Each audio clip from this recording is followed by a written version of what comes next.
pursuant to House Rule 10.05, the Ways and Means Committee will come to order. And Ms. Killian, will you please take the roll? Chair Olson. Present. Olson present. Vice Chair Edelson. Present. Edelson present. Lead Garofalo. Here. Garofalo present. Representative Acom. Present. Acom present. Representative Agbaje. Present. Agbaje present. Representative Becker-Finn. Present. Becker-Finn present. Representative Freiberg. Present. Freiberg present. Representative Gomez. Gomez present. Gomez present. Representative Hassan. Hassan present. Hassan present. Representative Heinzman. Heinzman present. Heinzman present. Representative Hornstein. Stein present. Hornstein present. Representative Howard. Howard present. Howard present. Representative Cleaborn. Cleaborn present.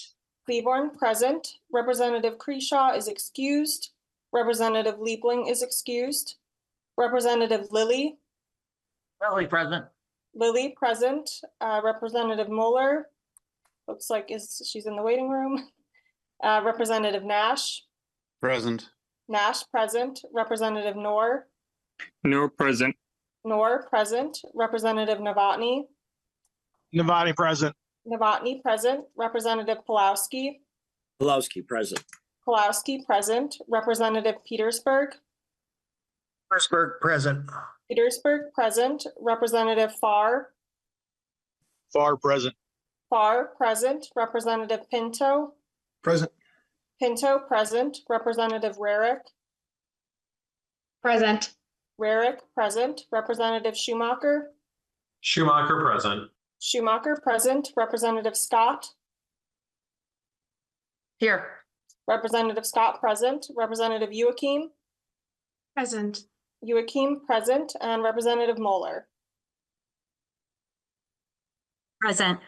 Moeller present. Madam Chair, there is a quorum.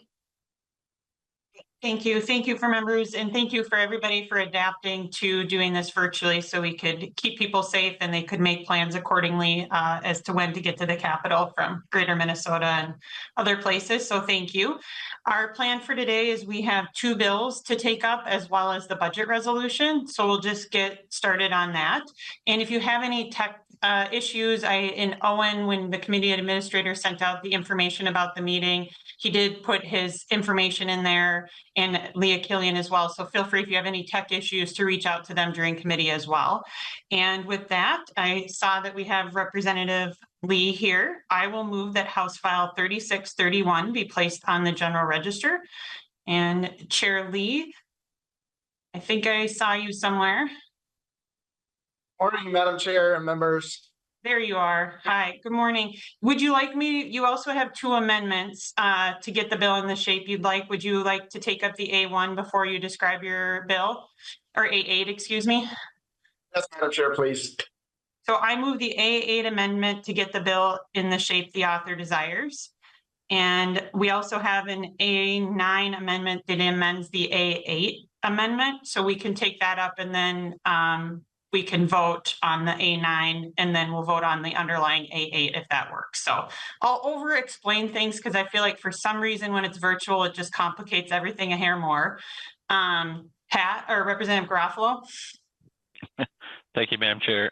So we had been, members on the Republican side have been contacted by Representative Erdahl that there's the inclusion of policy in one or both of these amendments. And this is something that's not with our standard practice. Chairman, Representative Lee, can you provide some context to what this is and what the concerns are? Great. So we'll start. Yeah. So Representative Garofalo.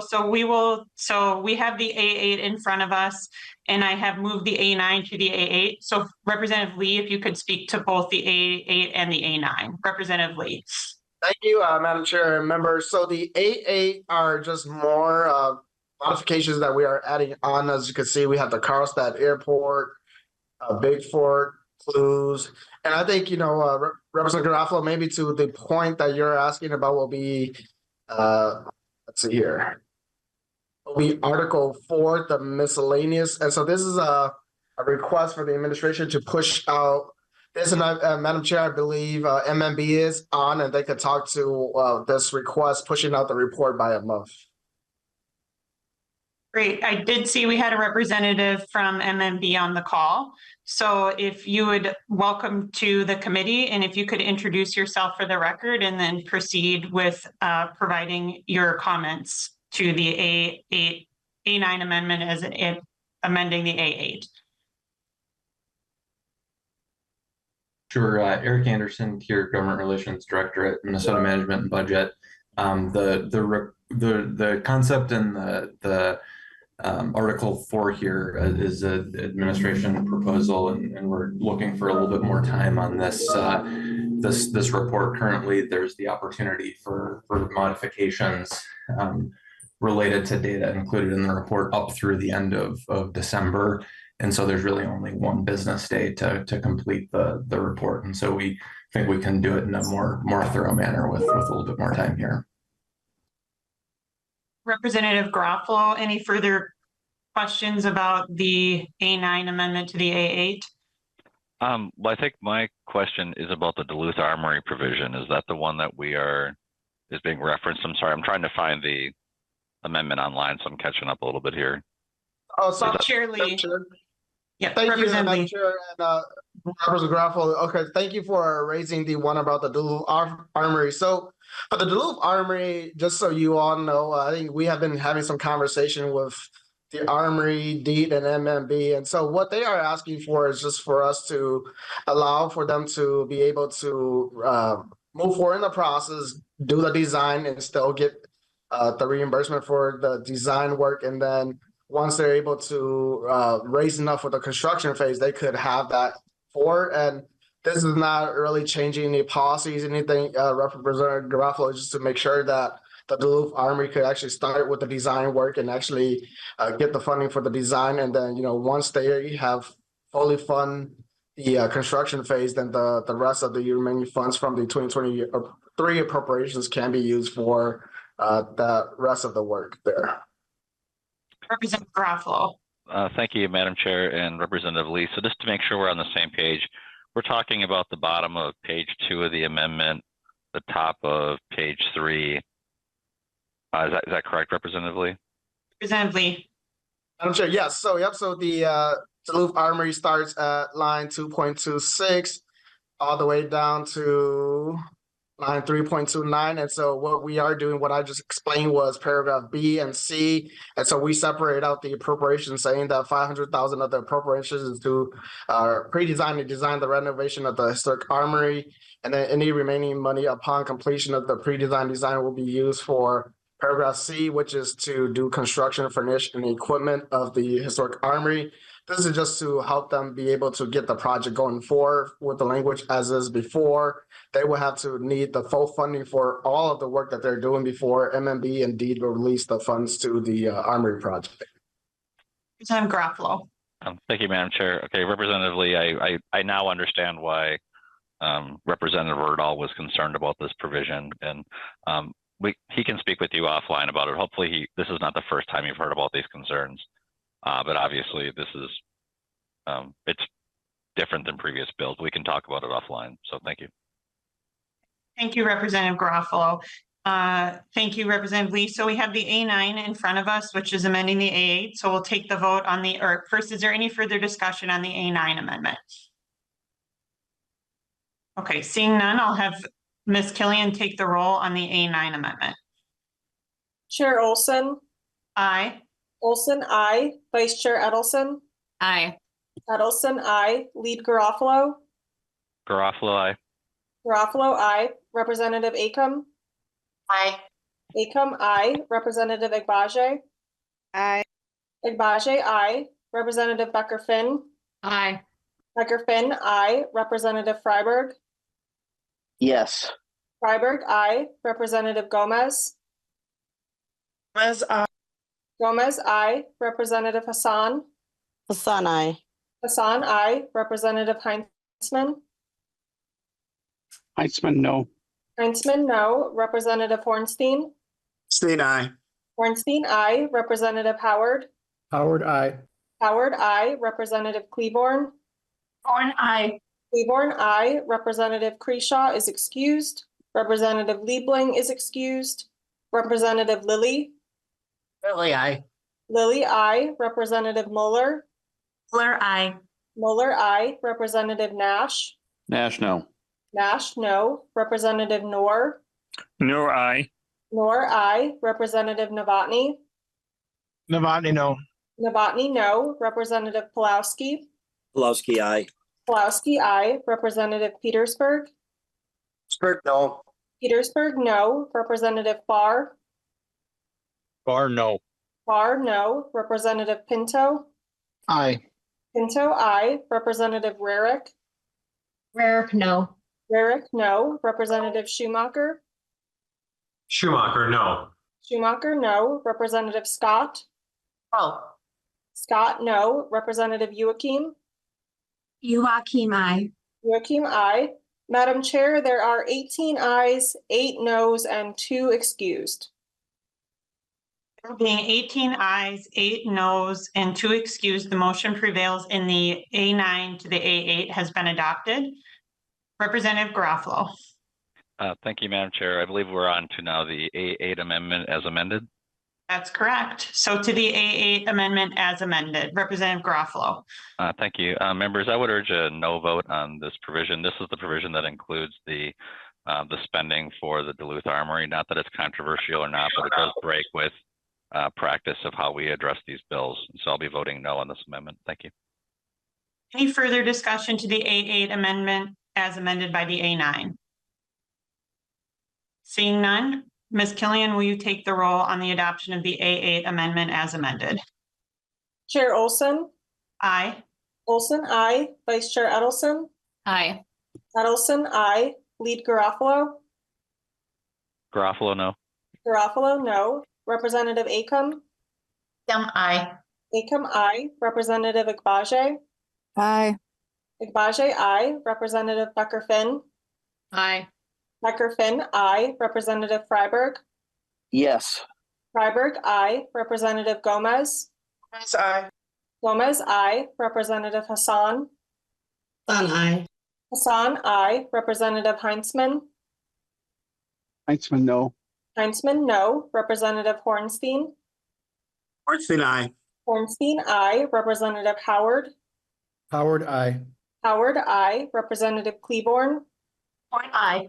Cleaborn, aye. Representative Kreshaw is excused. Representative Lillie is excused. Or I'm sorry, Representative Liebling is excused. Representative Lillie. Lillie, aye. Lillie, aye. Representative Mueller. Mueller, aye. Mueller, aye. Representative Nash. No. Nash, no. Representative Noor. Noor, I. Noor, aye. Representative Novotny. Novotny, no. Novotny, no. Representative Pulowski. Pulowski, I. Pulowski, aye. Representative Petersburg. Spirit, no. Petersburg, no. Representative Farr. Barr, no. Farr, no. Representative Pinto. Aye. Pinto, aye. Representative Rarick. No. Rarick, no. Representative Schumacher. Schumacher, no. Schumacher, no. Representative Scott. No. Scott, no. Representative Joachim. Aye. Joachim, aye. Madam Chair, there are 17 ayes, 9 noes, and 2 excused. Being 17 ayes and 9 nays, the motion prevails and the amendment as amended is adopted. Representative Lee, to your bill as amended.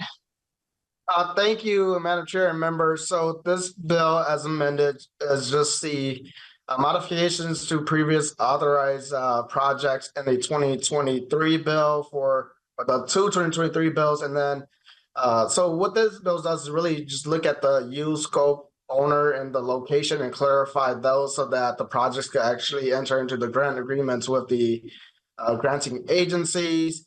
And then we have technical corrections in there for words that were misspelled. We extend the trunk highway bonds authorization so that, we could continue to do that work. And that was a request from the administration. And then we do have general extensions for those projects that were authorized in the 2020 bill. And then, like I mentioned before, we have the policy in Article 4. And just to the point that was raised earlier, Madam Chair and members, what we're doing here for the Duluth Armory, we're not spending anything new. We're just further clarifying the 4.5 that was authorized last year to say that 500,000 is for pre-design and design, and 4 million is for the construction, furnish, and equip. And this is similar to, if you look at the first amendment on, the going back to the 8.8, the Carlstadt Airport, where we clarified that the 3.9 billion from the bonding bill was for phase 2 of the project, because phase 1 of the Carlstadt Airport project was funded in the transportation bill with Chair Hornstein. And so we're not doing anything new. We're not introducing any new policy. We're just further clarifying that the appropriations for the Duluth Armory was broken out that way so that the project could get going. And with that, Madam Chair, stand up for any questions. Thank you, Representative Lee. And just to put a finer point, you're coming through ways on this, but this does not change any spending. It does not change the GO agreement from last year. There's further conversation about this year's bonding bill, but that's not it. So thank you for sharing all of that, Representative Lee. Any discussion to the bill as amended? Representative Garofalo. Thank you, Madam Chair. If there's no other comments from my side of the aisle, I can wrap things up here. But Representative Lee, I don't expect you to know this off the top of your head, but perhaps this would be a question for our nonpartisan staff. Of the bonds that were authorized by the legislature last session, how many of those? What's the quantity of those bonds that have actually been issued already? It's about a year later. How much of those have been gone out to market? Representative Lee. Thank you, Madam Chair. Thank you, Representative Garofalo, for the questions. I don't have that, but I believe MMB is on here. If they could speak to that, I think that'd be great. So I know Mr. Anderson was here. So Mr. Anderson, whoever from MMB.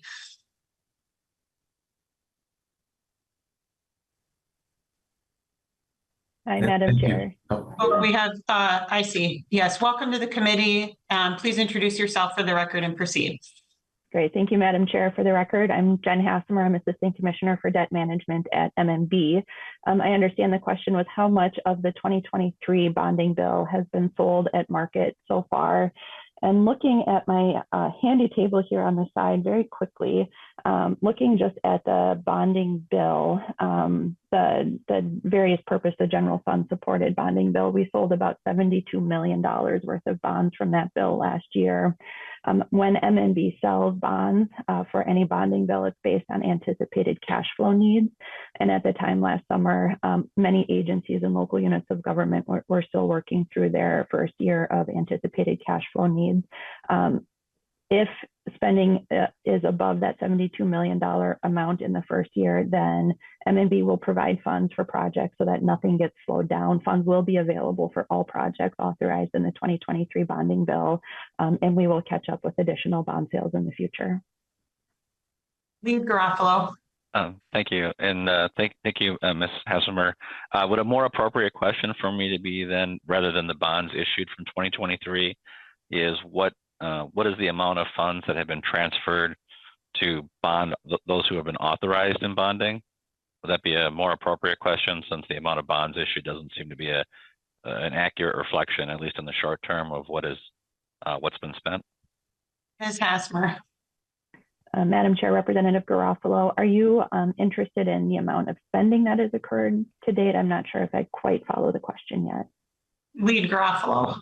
Thank you. Ms. Hassemer, when I initially asked the question of what bonds have been authorized, I thought that would be an appropriate metric for which projects are ready and which projects are going forward. But it sounds like I need to be more knowledgeable on how these projects are actually funded, that you guys actually cash flow this. So my follow-up question was the amount of money that has been transferred from the state account to those authorized entities for bonding.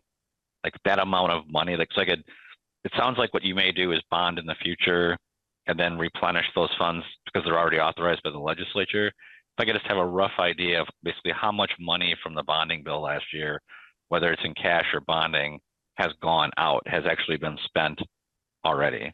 And if I'm doing a bad job of asking the question and we can speak offline and you can perhaps do a better job of informing me, feel free to say that. But what I'm looking for is just a progress on that large bonding bill that passed last year, how much money has been spent from the state side. Ms. Hassamer. Madam Chair, Representative Garofalo, I don't have that detailed information at my fingertips here, but I'd be happy to follow up with you in the committee afterwards. Okay, if you just, I'm Anything sorry. further, Lead Garofalo? Yeah, just let's say, Ms. Hassamer, if you just want to email me directly, there's no, because I think some of this is going to be me asking questions, so I understand it. So if you could just email my House account and I'll follow up with you today. I appreciate it. Thank you. Great. Any further discussion to House File 3631 as amended? Okay, seeing none, I will go to Representative Lee for final word on your bill.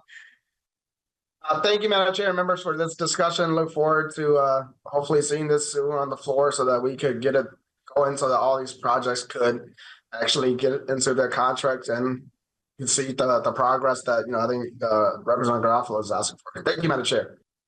Thank you, Representative Lee. And so with that, I renew my motion that House File 3631 as amended be placed on the general register. And Ms. Killian, please take the roll. Chair Olson. Aye. Olson, aye. Vice Chair Edelson. Aye. Edelson, aye. Lead Garofalo. No. Garofalo, no. Representative Acom. Aye. Acom, aye. Representative Agbaje. Aye. Agbaje, aye. Representative Becker-Finn. Aye. Becker-Finn, aye. Representative Freiberg. Yes. Freiberg, aye. Representative Gomez. Gomez, aye. Gomez, aye. Representative Hassan. Hassan, aye. Hassan, aye. Representative Heinzman. Heinzman, no. Heinzman, no. Representative Hornstein. Steen, aye. Hornstein, aye. Representative Howard. Howard, aye. Howard, aye. Representative Cleaborn. Cleaborn, aye. Cleaborn, aye. Representative Creshaw is excused. Representative Liebling is excused. Representative Lillie. Lillie, aye. Lillie, aye. Representative Mueller. Mueller, aye. Mueller, aye. Representative Nash. Nash, no. Nash, no. Representative Noor. Noor, aye. Noor, aye. Representative Novotny. Novotny, no. Novotny, no. Representative Pulowski. Pulowski, aye. Pulowski, aye. Representative Petersburg. Petersburg, no. Petersburg, no. Representative Farr. Bar, no. Farr, no. Representative Pinto. Aye. Pinto, aye. Representative Rarick. Rarick, no. Rarick, no. Representative Schumacher. Schumacher, no. Schumacher, no. Representative Scott. No. Scott, no. Representative Joachim. Joachim, aye. Joachim, aye. Madam Chair, there are 17 ayes, 9 noes, and 2 excused. Being 17 ayes and 9 nays, the motion prevails and the bill as amended is passed. Thank you, Representative Lee, for being here. And our next bill on the agenda for today is House File 4310, Representative Lillie, the compensation plans ratification. So with that, I know Representative Lillie is here and he is on the committee. And with that, Representative Lillie moves that House File 4310 be placed on the general register. Representative Lillie, please present your bill. Thank you, Madam Chair and members. Good morning. And so thank you for hearing this bill today. It's House File 4310 is basically the compensation plans ratification bill from the Subcommittee of Employee Relations.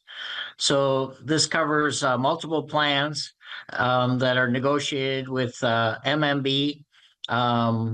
It covers about 2,960 unrepresented employees. And also in this is a plan through Minnesota State that has about 600 employees and administrators in the Minnesota state college system. And so these plans are not union contracts. These are for managers or supervisors and there's multiple plans. And later on, I can have someone go through them in detail. But these contracts essentially mirror what was done with the employees, the union contracts, whether that be MAPE or ASME Ed Minnesota and on of the state employees. And so they have, some increases in the first year and the second year. The subcommittee employee relations met, and we approved these. There was some dissension, to be honest, and but they passed. So these contracts are in effect. So if the legislature was not to act, these pay increases would be pulled back from the employees. And so then we went through Chair Cleburne's committee, and pretty straightforward there. And there was minimal questions there. Just to be clear, there is no fiscal note, which pertains to this committee. But I'm not going to mislead and say that it doesn't have fiscal impacts, because there is in the budgets that we passed last year. The state budgets cover these pay increases. So these are absorbed into the money that we allocated to each of the departments around the state last year. So I don't know how detailed you want to get me or to get into it. I have Mr. Hubinger is in I don't see his name, but I know he's here, and is very talented if we have more detailed questions that I can't answer. But again, these mirror much of what's done to our other employees, which we approved last year, and they are in our budgeted for in our current our budget. So thank you, Madam Chair and members. Thank you, Representative Lillie. And as mentioned, we do have folks on to answer any more technical questions. So why don't we go to member discussion? And do folks have discussion on House File 4310? Representative Rarick. Thank you, Madam Chair. I do have a few questions, and there was dissension in the Subcommittee on Employer Relations, mostly because of procedure. We, instead of discussing each of these 5 compensation plans one by one and voting on them, there was a decision at the last minute by the chair, not Lillie, the other chair, to move them all in one group. And I would point out that they are vastly different. There are 4 that are pattern bargained, just like all the other labor contracts. But there was one that was very different, which is the one with Min State. And so I'm wondering if Mr. Hubinger, and I'm glad he's back. I thought he was retired, so I'm glad he's back with us. If he could go through the 5 plans, just a little bit more detail of what the across the board was for each of the bienniums and what the total percentage increase would be. And since he's here, and I know that LCC actually does track this, because I did speak with the current director, and if there is, if anything was anything was bargained last time that actually settled much higher. I know in the past, I looked at one of the contracts and it settled, it was settled 40% higher. So what we were told in the SCR, actually the actual numbers were 40% higher. So I wonder if you could walk through the 5 plans, what the percentages increases are, and then if there was a big increase over the what was anticipated to be spent last time. And then I do have a question for the chair after, or excuse me, Chair Lillie or Representative Lillie after that. Thank you, Representative Rarick. So I know that Mr. Hubinger is on the call. I saw him earlier. So welcome to the committee. If you could please introduce yourself for the record, and then hopefully you heard Representative Rarick's questions. And I think that was, I know you're to walk through all 5 plans. I know you've already done that in other committees. So it's brief to get to the point that I think Representative Rarick is looking for, is that difference as the last part. So with that, Mr. Hubinger. Good morning, Madam Chair and members. I'm Greg Hubinger with the Legislative Coordinating Commission. MMB submitted 4 compensation plans, one for the state managers, one called the Commissioner's Plan for unrepresented confidential employees, one for unclassified unrepresented employees at the Office of Higher Education, and one for the 15 managers at MNsure.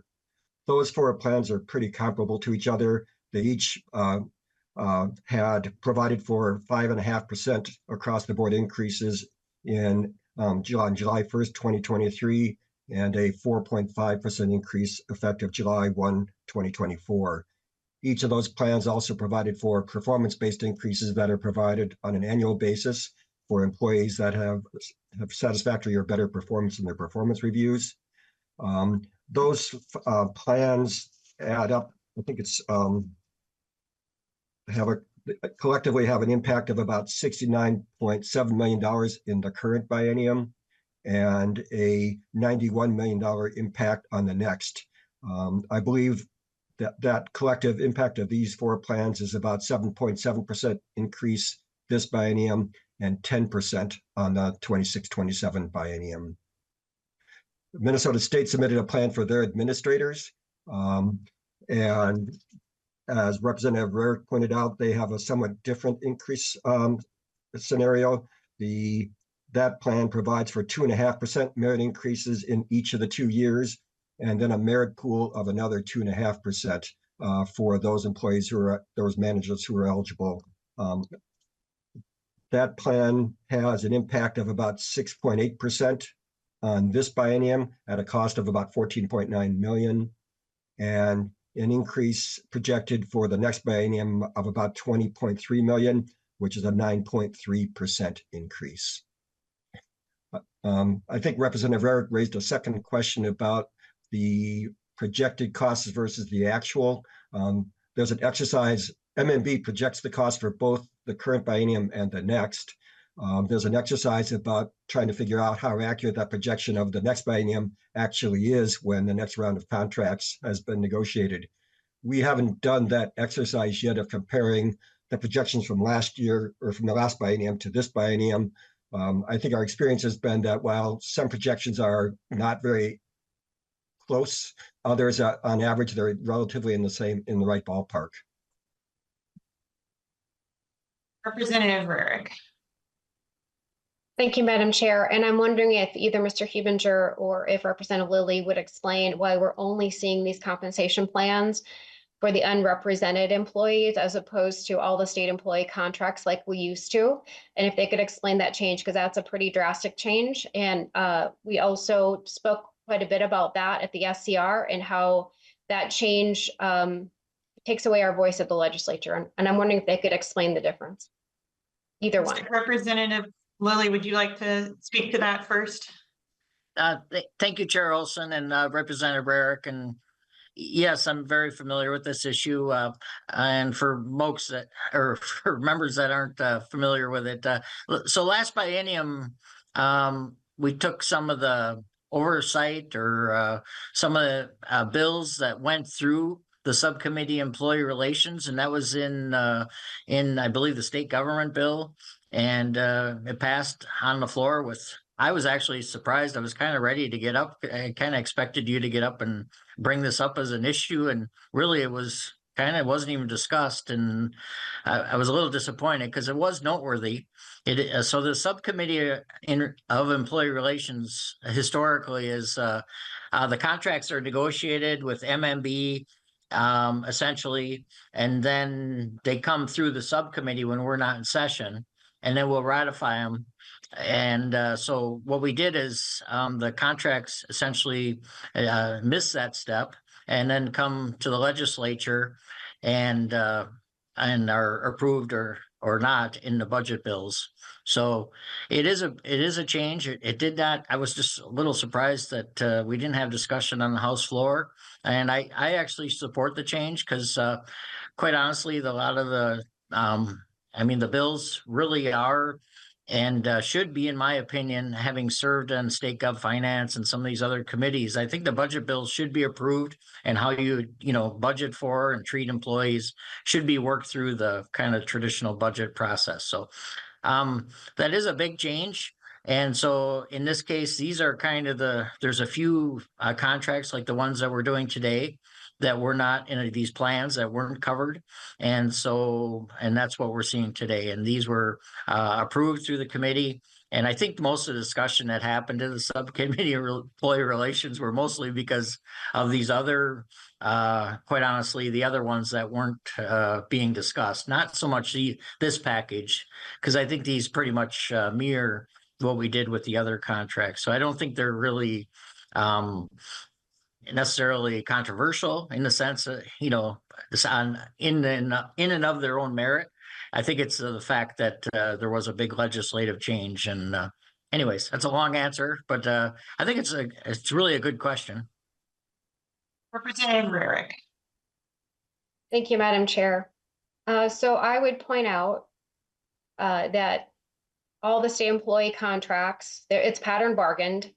And this pattern was 5.5% in the first year of the biennium and 4.5% in the second year of the biennium.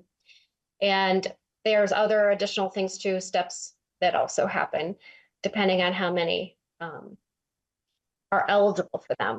But the bottom line is that we're not even done with all of the negotiations. There are some outstanding not compensation plans, but the state employee contracts. And we're already at $771 million over base. And in the tails, it's well over $1 billion. So I think that merits some discussion. In total, it'll be somewhere between, we're already at 10 billion. It'll be somewhere above that when we're done settling all the contracts, probably closer to $11 billion. So I think that merits some conversation, and we're only going to be talking about some of the plans like we are today in the SCR and the Subcommittee on Employee Relations. There is no place else to really talk about it other than in each of the budget areas, but it's very confusing. So for example, ASME, Council 5, has employees across all kinds of different state agencies. So, their biennial base is $2.2 billion and their increase is $167 million and their contracts have already gone into effect. But we're not even going to debate that or have that. That's just baked into all of those individual agency bills. So I would say this absolutely merits the conversation, and this probably isn't the place to do it, but we'll definitely have this conversation on the House floor moving forward. We're not even doing those state employee contract bills anymore on the floor, we're only doing these compensation plans. And I would note one other quick thing, which is why I wanted Mr. Hubinger to point this out, that while the pattern bargaining was 5.5% and 4.5% in each of the years, Min State was able to negotiate 2.5 and 2.5 in the contract that they negotiated. The one that they negotiated before that was 2.25 and 2.25 for the administrators and service faculty. So it bears the question, MMB's negotiating contracts that are more than double as high as Min State. And Min State has to then, especially like asking me, have to pay those contracts, but they don't have any ability to negotiate them. And we're not going to be talking about this anymore in the SCR because all of that authority has been stripped from the legislature, which I don't think is very transparent. I think we need to have, and it merits conversation. If we're talking about $11 billion of spending, I think we should have that conversation. So right now it's just kind of on autopilot, and the legislature has very little to say. And I don't think that's a good precedent. So I will be voting no on this for that very reason. That's why we voted no, myself and my colleagues in the SCR, and I'll be voting no today. Thank you, Madam Chair. Thank you, Representative Rarick. Further discussion to House File 4310. Seeing no further discussion, Representative Lillie, final word on your bill. Thank you, Chair Olson, and thank you, committee, for hearing this today. And I think this is really, it's a little disappointing because I think these are, good contracts that were negotiated with MMB and the employees. They very much mirror what we passed before. And just to be clear, I certainly hope that we have these discussions in committees. We all serve on a variety of committees, and the committee I chair, we dive deep into everything. And I hope that each of the chairs that are on this committee are doing the same thing and looking at how we treat our employees, and certainly retaining great employees is so important to Minnesota. And in Min State as an example, if we're not educating our future, and keeping that going, we're in trouble. But anyways, thank you for hearing this bill today, and I'm looking forward to, I guess, a robust discussion on the floor. Thank you, Representative Lillie. And with that, I will renew your motion that House File 4310 be placed on the general register. And Ms. Killian, please take the roll. Chair Olson, Aye. Olson, aye. Vice Chair Edelson, Aye.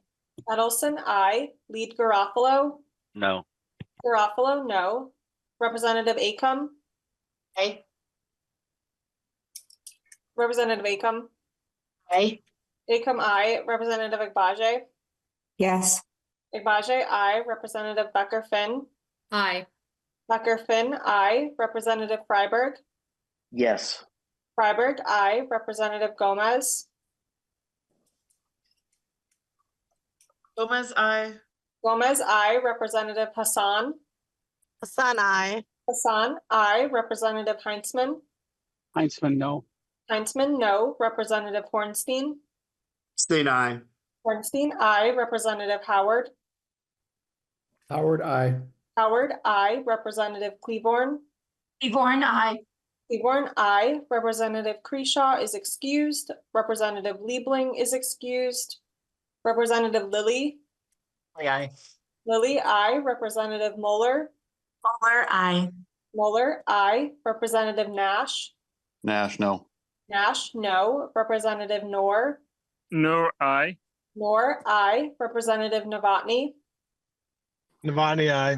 Novotny, aye. Representative Pulowski, Pulowski, I. Pulowski, aye. Representative Petersburg, Spurt, no. Petersburg, no. Representative Farr, Bar, no. Farr, no. Representative Pinto, Aye. Pinto, aye. Representative Rarick, Rarick, no.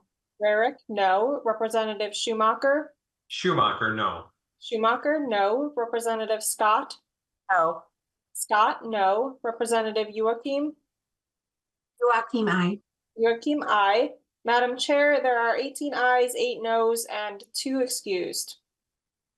Being 18 ayes and 8 nays, the motion prevails and the bill as amended is passed. Thank you, Representative Lillie. And so the last item of business for us to take up today is the supplemental budget resolution.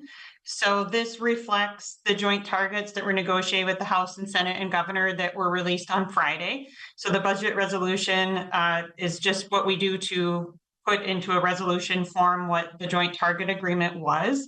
And as we all know, we had the supplement or the main budget last year. And so this is just a reflection of our ongoing priorities and needs for the state that we see needing the continuation in our supplemental budget.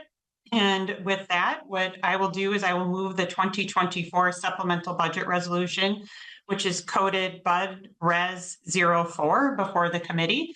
And I'm going to have nonpartisan staff walk through this, and we'll do a screen share here so everybody can see what is also in your committee packet and online, but we'll also have a screen share. So Ms. Adrians, would you please walk through the budget resolution? Thank you, Madam Chair. And I think Mr. Worth is going to start with the budget resolution document first. And I'll spend most of the time talking about the joint budget targets document. But I wanted to point out a few items on the actual budget resolution. So the first thing, the main thing that the budget resolution does can be seen on line 1.4, and this sets the overall limit of additional spending for the biennium in addition to what was enacted last session. So this amount is $512,544,000. The other things I would like to point out on line 1.6 and then on line 1.7. This is just, we do this every time there's a budget resolution. We just outline the amount of funding in the budget reserve account. That's set at just over $2.9 billion. And then the cash flow account is set at $350 million. And then on the second page, on lines 2.13 and 2.14, what this does is it sets additional spending limits for other funds. So the majority of the discussion will be about general fund spending for the Finance Committee targets, but this is setting a limit for the Healthcare Access Fund as well as the Workforce Development Fund. And with those amounts set at 0, that means that there cannot be additional spending out of these accounts for fiscal years 24 and 25. And so now if we can move to the joint budget targets document.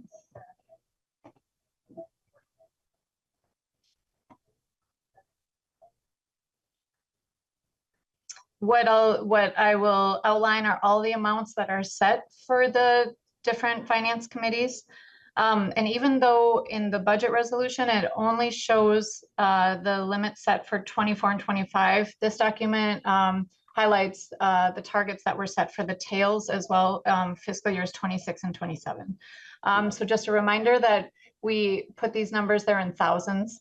I know that it can be easy to get tripped up on that. I do that myself. So I'll start on line 6. The agriculture target is just over $4.5 million in the first biennium. And in the tails, it's just over $2.5 million.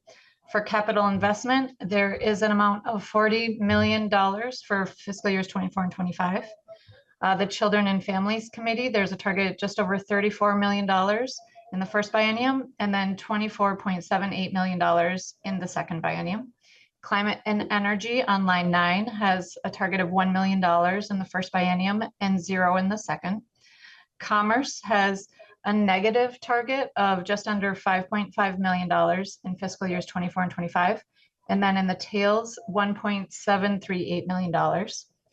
Economic Development has a target of $1 million in the first biennium and 0 in the second.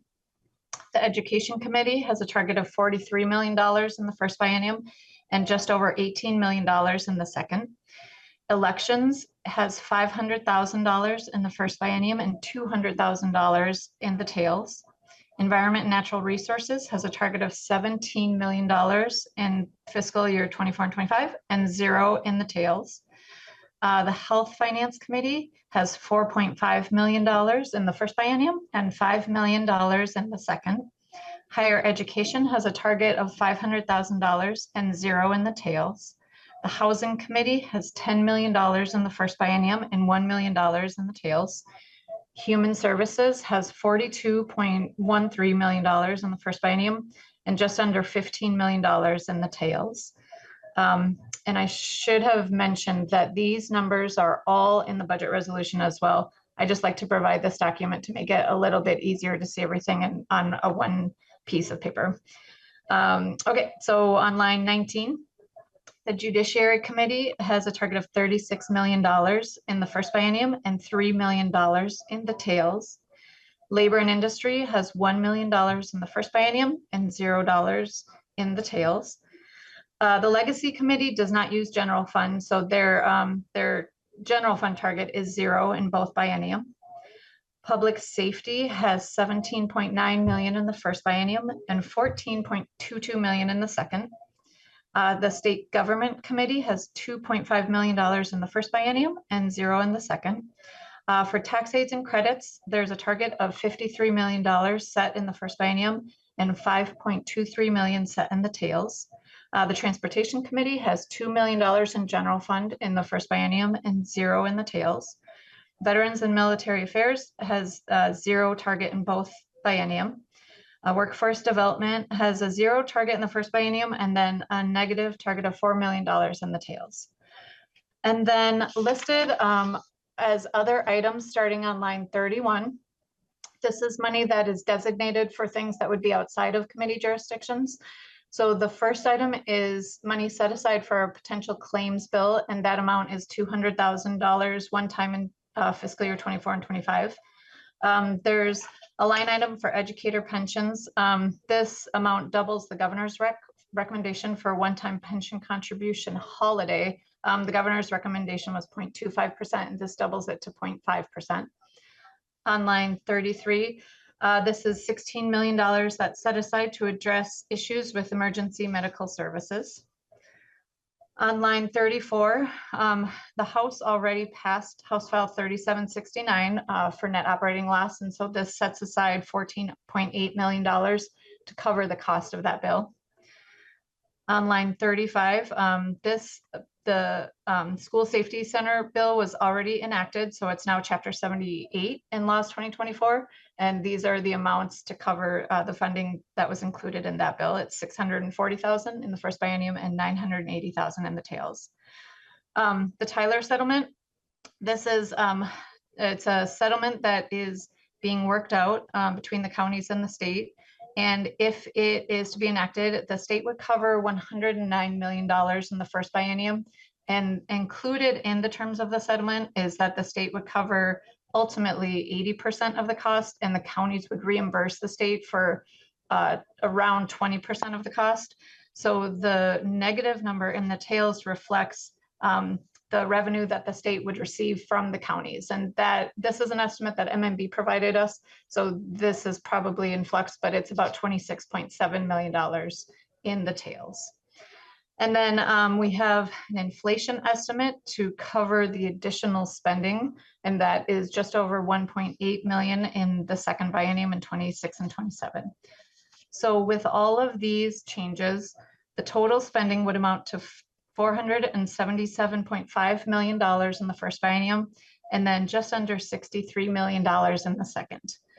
And for those with eagle eyes, you'll notice that this total spending amount of $477 million is different than the $512 million that's outlined in the budget resolution. And what this lower amount shows us is this is the amount that was currently designated out of the overall limit of spending that is set in the budget resolution. And this is what has been agreed to by all of the leaders thus far. So there's a little bit of room in case there are additional bills or spending needs that come up. Thank you, Madam Chair. Ms. Adrians. And you have Owen took his screen down, but you have all that information posted online and in your packet. So questions to the budget resolution. Lead Garofalo, or we'll go to Representative Rarick, and then Lead Garofalo, I'll come to you for final word, okay? Yep, just go ahead and call on everyone else first, thanks. Okay, sounds good. Representative Rarick. Thank you, Madam Chair.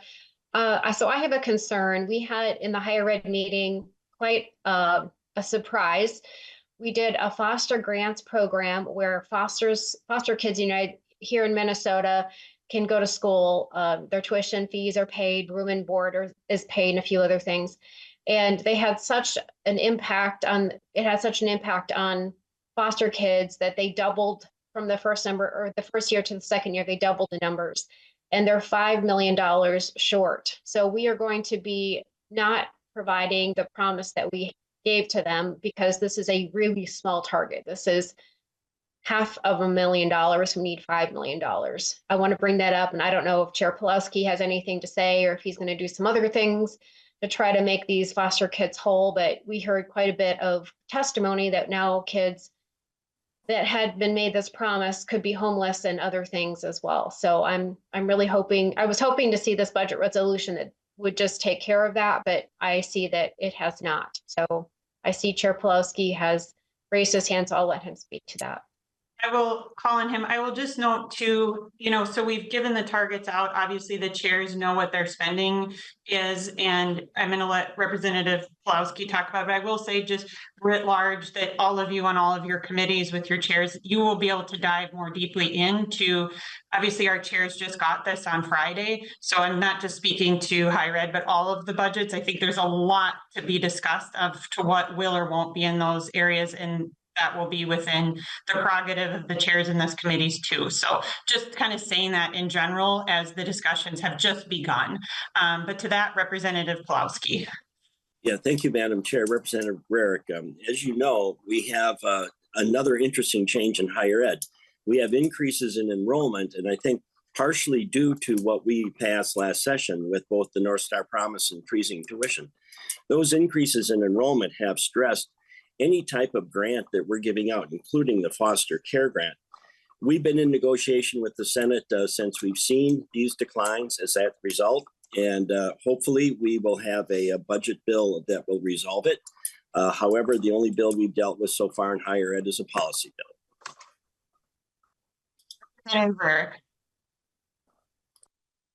Thank you, Madam Chair. I just want to emphasize the fact that we made promises to these foster kids. They took us up on the promise. They wanted to get educated, and now we've left them out in the cold again. Those are their words, not mine.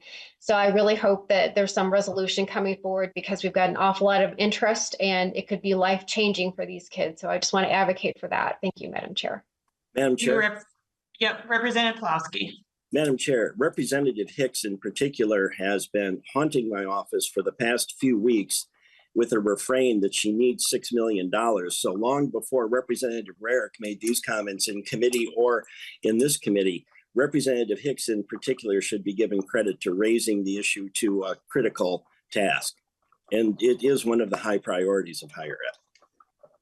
Thank you, Representative Pulaski, and I know that my door has been darkened on this issue as well. So thank you for considering all of that. I know our chairs have heavy lifting, and I will say I think that's a really good point as to why we have a budget resolution in front of us that spends money after what was a really great budget that took care of a lot of needs, but there are still things that we need to do with the investments we have here to make into programs that are exactly like what Representative Rarick. And I think we all wish we could do more, but our hope is that this spending is done wisely, that leaves our state in a good place for years to come, but takes care of those urgent needs like what Representative Rarick just described. And so I know our chairs have a heavy lift with their committees in front of us with putting their supplementals together, considering the needs of our communities, the resources we have in front of us. And I look forward to seeing those bills, as I know we all come through ways later this session. So further discussion to the budget resolution. With that, I will go to Lead Garofalo. Thank you, Madam Chair. Did you say that your finance chairs have a heavy lift? Like what, like in terms of, did you mean in the context of there's so much money you guys are spending that it's hard to pick it up? Is that what you meant by heavy lift?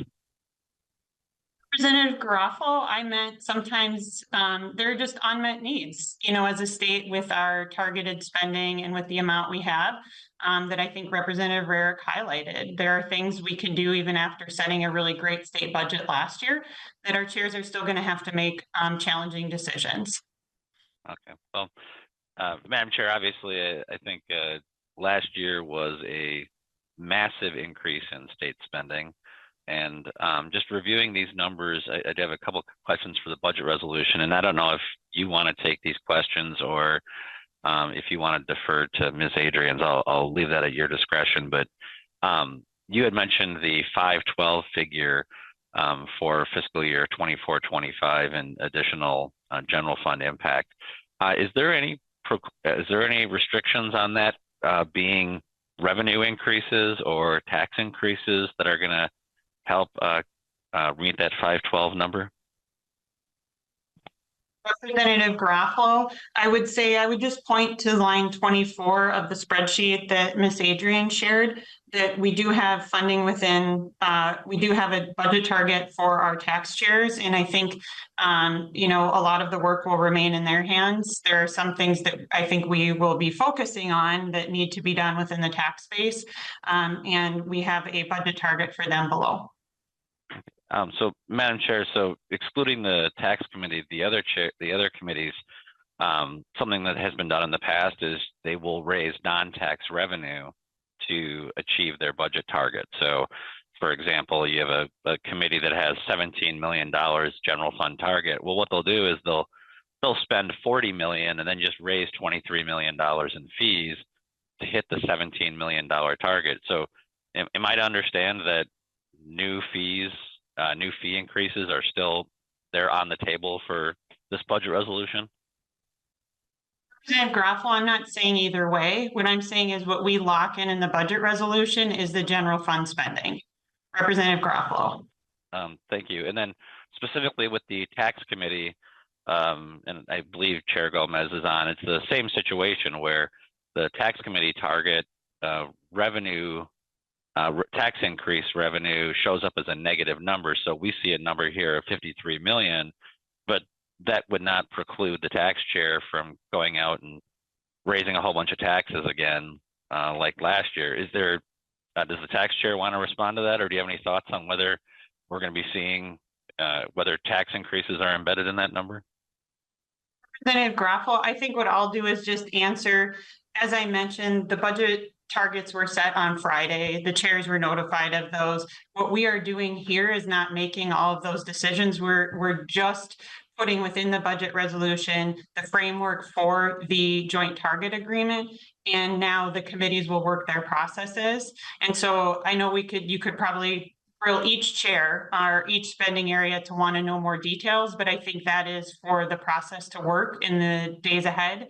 And so this is more talking about the framework that is from the joint budget targets, putting it into the budget resolution. So what you see out is spelled here is what we have. So we have not, there's nothing more, like you see where we went into more detail, like where we call out educator pensions, the claims bill, the Tyler sentiment. That is where we have agreed at the leadership level within the joint targets to spend money. And other places will have more discretion of chairs, more or less in some areas. And so that's still to be worked out.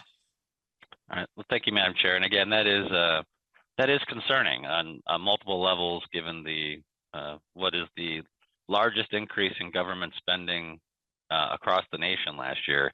That is concerning. And I just want to I want to take a minute here just to share a quick document with people in the presentation here. What I'm sharing right now is this is from the February budget forecast. And what we can see is this is fiscal year 24 and 25, the current budget that we're in. And we can see right here and you can see my screen, Madam Chair, correct? I can, but I'm questioning how we have anybody have screen sharing ability right now, because that is a little concerning. So I don't know if you approved that with the committee administrator already, and I just wasn't aware, but I guess it would be helpful to notify before someone screen shares, but proceed, Representative Garofalo, because this is an MMB document. Okay, yes. And I can be trusted with screen sharing abilities. And even if I wasn't, I'm a network engineer, I could figure out how to do it, but that's okay. I'll just add it. Normally, yeah, Representative Garofalo, I will let you proceed, but it would be helpful if anything you're going to provide to the committee, you just provide ahead or goes into our committee packets, but you can proceed so long as this is the extent of it. Representative Garofalo. I assure you there will be no collegiate photos of members from the committee being shared on the web stream. This is the only document I'm sharing. So. And that applies more to Representative Garofalo. Thank you. So what we see here, members, is for fiscal year 24 and 25, general fund spending, this is from the February forecast, is 70.5 billion. This is pre-budget resolution change. When we look in the tails, we can see that right now we are assuming that there's going to be a $4.3 billion reduction in general fund spending. These are just the assumptions that are being used for the upcoming budget that we can see ahead, the budget that begins next year. What is happening with the budget resolution we're seeing before us, assuming that there are not tax increases built into it, is we're going to see this spending number jump up over $71 billion. So now we are assuming that next year's legislature, regardless of who's in the majority, is going to reduce general fund spending by $4.5 billion. Those are the assumptions that are being used. So obviously, this is a fiscal cliff that is being created. Obviously, this is very, very concerning. The current legislature is now on track to increase the general fund spending by 37.5%. 37.5% in one budget. And yet we are supposed to believe in the next budget that we're going to be seeing a $4.5 billion reduction. And keep in mind, this is with inflation already built into the forecast. Embedded in these numbers, you can see right here is the $842 million figure. So the revised number for the tails is going to be about $66.35 billion. And this amount of money, it is just simply not realistic to assume that this governor and what is likely to be a DFL majority in the Senate are going to go from a 37.5% increase in spending to a $5 billion reduction in spending. This is completely unsustainable. We do not have the money to do this. There are certainly reprioritizations that need to take place in the existing appropriations from last year. And our side of the aisle is more than willing to help out in doing that. But the idea that the government of Minnesota doesn't have enough money and is not spending enough money and needs to do more is simply not in conjunction with the mathematical reality. And as we can see here with these numbers, these are MMB numbers listed out on our screen right now. Okay, this is the projected general fund spending in the tails. This number right here is going to be going up by over $500 million. It's going to take the general fund to $71 billion, a $71 billion general fund budget that we're assuming is going to get reduced in the tails. This is setting Minnesota up for a very, very disruptive budget cycle after the election. Now, Madam Chair, you and I aren't going to have to deal with that because we ain't going to be here. But members need to realize that we are being, the next year's legislature is being set up for a very challenging fiscal situation. And a $5 billion reduction in spending, I just don't see a Democrat administration proposing that. I think this is setting the scale for some massive tax increases. And for that and other reasons, I'll be voting no on this budget resolution. And I would encourage those who are inclined to understand math to do the same thing. Thank you, Madam Chair. Thank you, Representative Garofalo. And I don't see any more discussion, so I'll just offer a few comments before we vote here. That we are, the budget resolution locks in 24-25 spending. The sheet that Ms. Adrian's pointed to shows the tail spending of 26-27. And to Representative Garofalo's point, I think the leadership reflection in the joint targets very much understands the reality of what we're walking into. All of us were at the forecast briefing, the joint hearing, where we heard from MMB what was looming. And even though I know, to Representative Rarick's point, there are a lot of unmet needs. And we talked about, the money we have that we see coming in that perhaps could be spent, but it would leave us in a really dire situation. And so what you see in front of us is a prioritization of high needs, like what Representative Rarick was talking about, while also balancing the future of our state's budget. So even though those of us retiring may not be here, I think a number of us care deeply about the budget we set last year, and we want to make sure that we can continue to follow through on those priorities and those investments we made, knowing that we had a lot of one-time money. I think you illustrated that really well, Representative Garofalo, that when we set our state budget last year, many of the chairs had to work through the complexity of spending one-time money, doing as much good as they can, knowing that moving forward we wouldn't have as much. And so it's a very responsible supplemental budget that both balances what we see coming on the horizon while also prioritizing needs and reflections of what Minnesotans need from us in this supplemental. So I'm really proud of the work we're doing and will continue to do. And that this is just the beginning now of the budget bills that will come forward. And I look forward to diving in and seeing these spending priorities within these parameters as we continue on.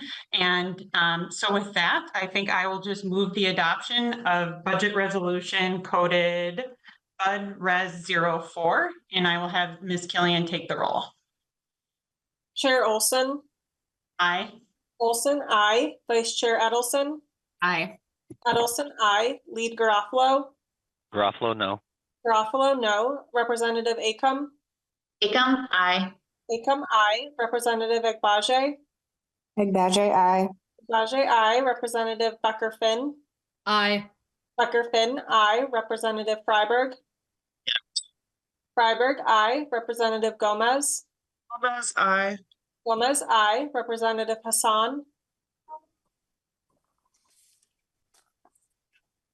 Representative Heinzman. Heinzman, no.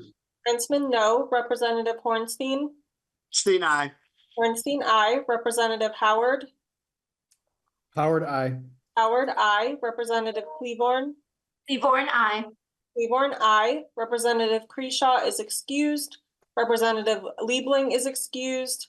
Representative Lillie. Aye.